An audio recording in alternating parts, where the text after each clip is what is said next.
What would you do if you were about to enter a building and suddenly bullets started flying? Picture this, an ordinary evening on November 30th, 1994. The air is chilly, a typical late autumn New York night. Renowned rapper Tupac Shakur, known for his powerful lyrics and charismatic persona, is stepping out of a sleek black car, heading into a recording studio. He's about to lay down some tracks, perhaps another hit in the making. But this night would prove to be anything but ordinary. It was a night that would send shockwaves through the world of music, a night that would forever be etched in the annals of true crime history. The studio, a sanctuary for artists, a place where creativity is birthed and honed, was nestled in the buzzing heart of the city.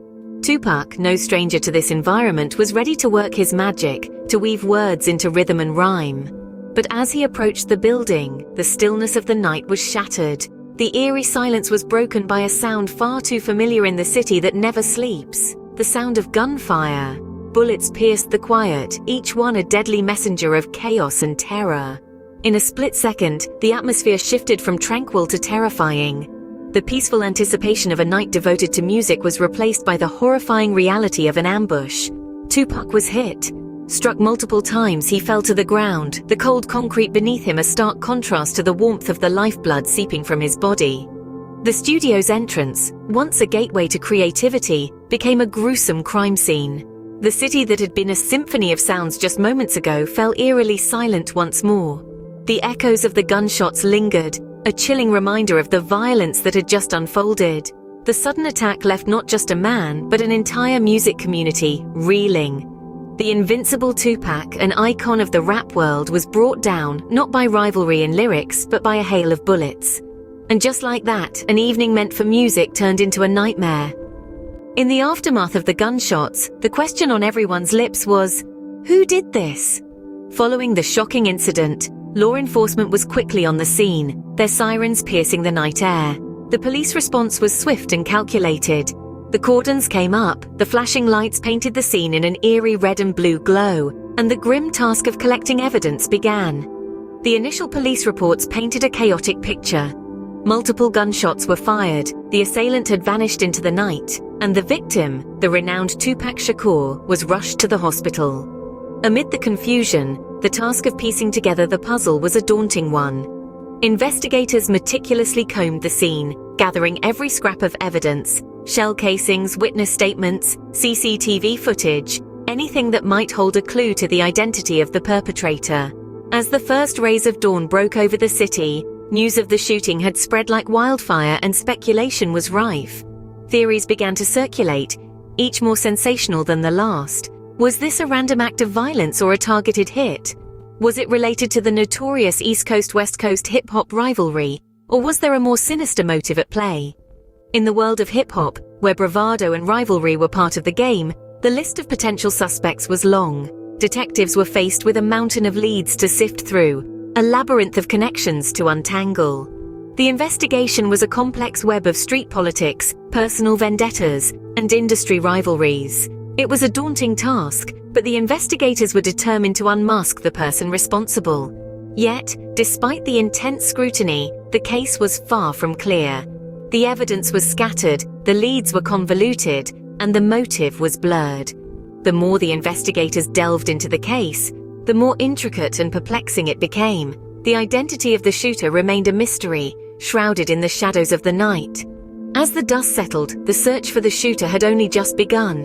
When a high-profile figure is shot, the list of suspects can be long and complex. And so it was when Tupac Shakur, one of the most influential rappers of his time, was gunned down. Theories and suspects swirled around like a whirlwind, each more convoluted than the next. First in line was the theory of a rival rapper being involved. The East Coast-West Coast rivalry was at its peak, and some pointed fingers at Shakur's professional nemesis. The notorious Big speculation ran rife that Biggie, as he was affectionately known, had orchestrated the hit to take out his competition. However, no concrete evidence surfaced to substantiate this claim. The second theory was steeped in the murky world of gang violence. Shakur had affiliations with the Bloods gang, more specifically, the Mob Piru set. It was suggested that a rival gang, possibly the Crips, could be behind the shooting. Those who subscribe to this theory believe that the shooting was a retaliation for an altercation that occurred earlier on the fateful evening. Yet again, the evidence was circumstantial at best. Then there was the inside job theory. Some believed that the people closest to Shakur, those he trusted, were the ones who betrayed him. This theory was fueled by the puzzling lack of security on the night of the shooting and the strange sequence of events that unfolded. But like the others, this theory too lacked substantial evidentiary support. The investigation into Shakur's murder was filled with a labyrinth of potential leads and dead ends. Theories ranged from professional rivalry to gang retaliation, and even betrayal from within his inner circle.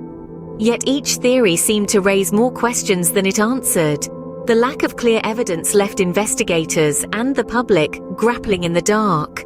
With so many theories and potential suspects, the truth seemed elusive. Even years after the tragic event, the mystery surrounding Tupac Shakur's untimely demise remains, leaving a void in the world of music and a question mark in the annals of crime. While the bullets had ceased, the impact of the incident echoed throughout the music industry. The ripple effect of the shooting was immediate and far-reaching. It pierced through the heart of an industry that was already on edge and further fueled the notorious East Coast-West Coast rivalry. The tension between the two regions, already reaching a boiling point, was exacerbated by the incident, leading to an even more palpable divide. Tupac Shakur himself, ever the warrior poet, channeled his experience into his art. The shooting became a catalyst for his work, influencing his lyrics and shaping his persona. His subsequent album, All Eyes on Me, released in 1996, was a testament to his resilience. It was filled with raw emotion and hard-hitting narratives that reflected his near-death experience and the harsh realities of street life. This album went on to become one of the best-selling hip-hop albums of all time, cementing Tupac's legacy as an influential figure in the music industry. But the fallout was not solely confined to the music world.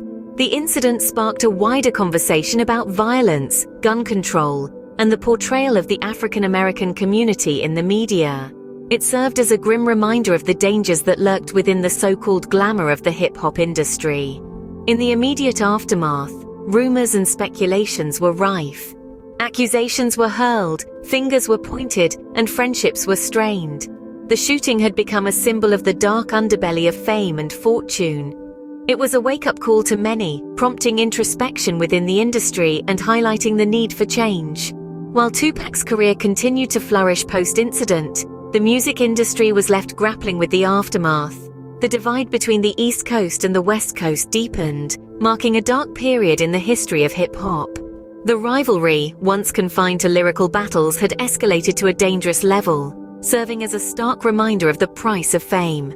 The shooting had far-reaching implications, but the greatest mystery remained unsolved. More than 2 decades later, the question still lingers: who shot Tupac Shakur? The enigma of Tupac's tragic end encapsulates the very essence of an unresolved mystery. Despite the passage of years, the conclusion to this tale of fame, violence, and enigma remains as elusive as ever. The fatal shooting in Las Vegas on that grim September night in 1996 still echoes through the annals of music history, its reverberations felt in the collective consciousness of fans and followers alike. The investigation into Tupac's death has been long, complex, and fraught with dead ends. Theories abound, suspects have been named and dismissed, but a definitive answer remains out of reach. The Las Vegas Metropolitan Police Department's case file on the shooting, thick with testimonies, evidence, and conjectures, has yet to yield a conclusive verdict. Speculation continues to run rampant. Was it a random act of violence, an unfortunate casualty of the notorious East Coast-West Coast hip-hop rivalry, or an intricately planned assassination? Rumors, hypotheses, and conspiracy theories swirl around the case like a relentless storm, obscuring the truth in a thick fog of uncertainty. The lack of resolution has only fueled the intrigue around Tupac's death. His legacy, intertwined with the mystery of his end, continues to captivate. Every year, on the anniversary of his death, fans around the world pay tribute to his talent and mourn the loss of an icon gone too soon. Yet, the question that hangs in the air, unanswered and haunting, is: who pulled the trigger? In the end, the absence of a definitive conclusion to Tupac's murder case only serves to underscore the tragedy of his untimely demise. The echoes of that fatal night continue to reverberate, a chilling testament to the violence that lurks in the shadows of fame and fortune. The shooting of Tupac Shakur remains a chilling reminder of the violence that can lurk in the shadows of fame.